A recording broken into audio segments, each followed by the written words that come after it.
Welcome back. It's now time for Midday Sports.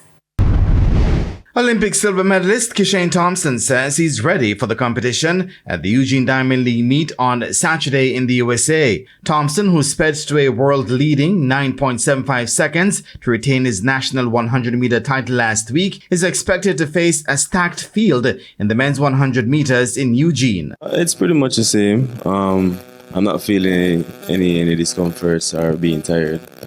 I'm ready.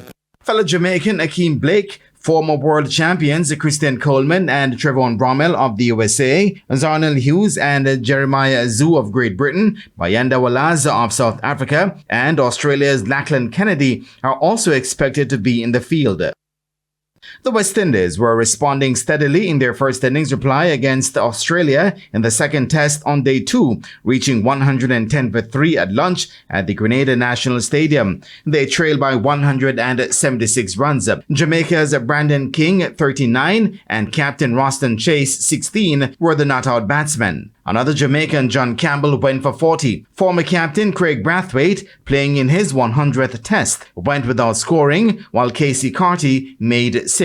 Josh Hazelwood, Pat Cummins and Bo Webster have taken a wicket each so far. Australia were dismissed for 286 in their first innings on day 1. The Australians lead the 3-match series 1-0.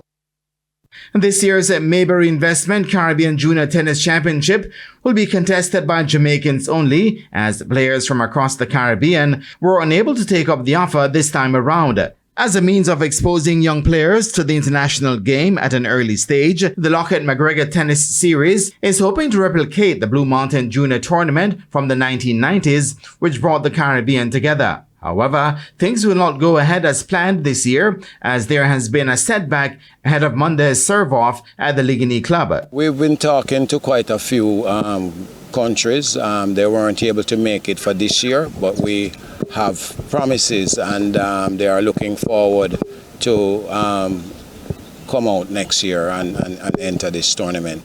Despite the small number of entries due to the absence of the Caribbean teams, those who will take part will have an extra bonus, as for the first time, there will be a universal ranking system. This game lends itself to a lot of opportunity for kids playing tennis. They way of getting scholarships to different universities, representing their country at the Junior Davis Cup, can go on to represent their country in the Senior Davis Cup. So it's a lot of opportunity, and we thank Mayberry again for their continued support. The tournament serves off next Monday, October 7, and ends on Friday with the finals. And that is it for your Midday Sports Roundup, and I am Jermaine Brown.